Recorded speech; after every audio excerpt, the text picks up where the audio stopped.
Hey, Mark here from Pixel Motion. I'm here with Greg from Digital Pixel Cafe for part 3 of our podcast on the PS4K or PS4 Neo, depending on what you want to call it these days. And we're going to go ahead and get started. I thought this whole news on how this Neo might be using Polaris could actually say a lot about what the NX might have under the hood too. Other things to point out are that there's no word on whether or not the Neo will need or won't need the VR box that comes with the PlayStation VR. They've stated not one way or the other that you will or won't need it anymore. A lot of people kind of thought that maybe this upgrade was so that you wouldn't need that extra attachment to use PlayStation VR, and that it'd all be like inside the PlayStation with this upgrade. But they haven't said, so I guess we'll just see. Yeah. Not a lot to say there. I just wanted to point it out. The other thing I wanted to mention too was that Shuhei Yoshida is unsure if there will be an actual PS5.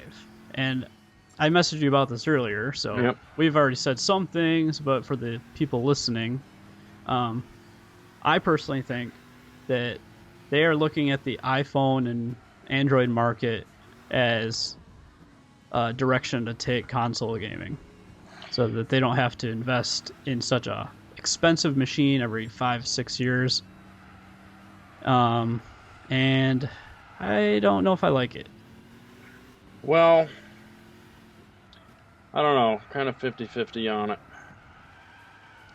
Well, it's like this, since the dawn of video games, you buy a console, you have it for about 5 years, give or take a couple here and there, and then you move on to the next. And that initial investment is usually more, but you know that that's going to be your machine for, 5 years minimum, with a few exceptions.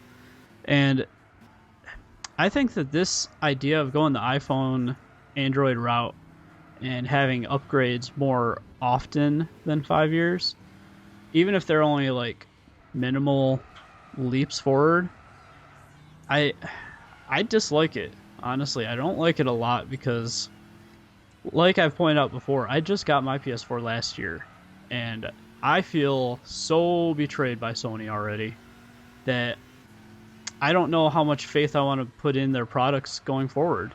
Like, I just bought the damn thing. I just paid the $350 to get the unit with Last of Us just last June.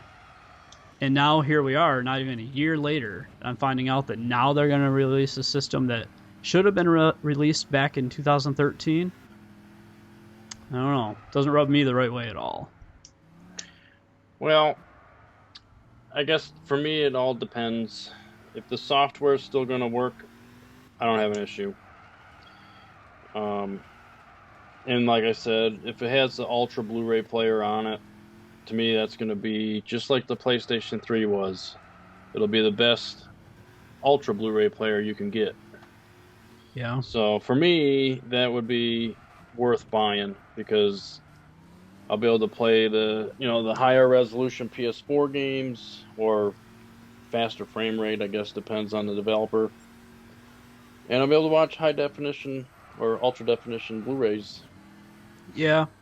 See, my thing is, I have a different perspective because I have a 4K TV. Yep. Well, I knew I was going to have a 4K TV in the near future when I bought the PS4.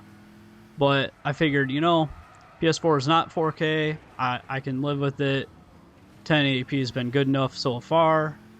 So I didn't see any harm in waiting or getting it right then because I just knew it was going to be 1080p throughout. And then this happens. And it's like, well, now I wish I had never bought it because You would buy the new one instead. Yeah, exactly. And I have a TV to take advantage of it. So now I have this conundrum, like, do I buy this Neo when it comes out, or do I just say piss on it and just play in 1080p until PS5 or whatever happens later. It sucks. Like, it just feels kind of like betrayal, because it's that early adopter thing. But the thing is I was not an early adopter.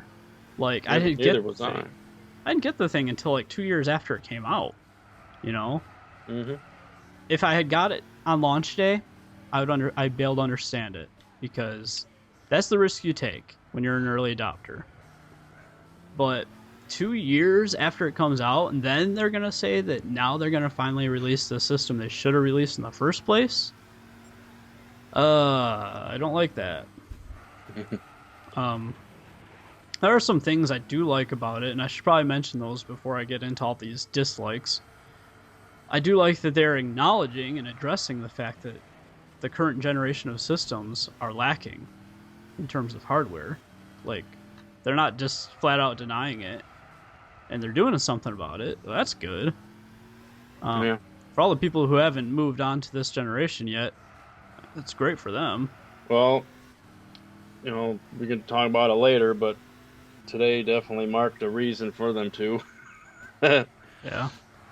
Well, then there's the fact that Sony is requiring all games to work on both systems. That's fantastic. I can't fault them for that at all. That was a very smart move. And that was the one thing that was scaring me, actually. Yeah, me too. I only got a handful of games for my PS4, but it's like I wasn't about to start over again already after a year. But the price is also really good. Like, setting aside the fact that I just spent $350 on my 1080p machine. The price of $400 is really good for what this is. This is going to be a decently powerful machine for that price, for sure. Hey, thanks for checking out part 3 of 4 of my podcast with Greg from Digital Pixel Cafe. If you missed parts 1 and 2, please be sure to check them out. You can just click on any of those icons. Up next will be part 4, where we continue to talk about PS4 Neo. And, please be sure to like, share, subscribe, all that fun stuff. Until then, happy gaming.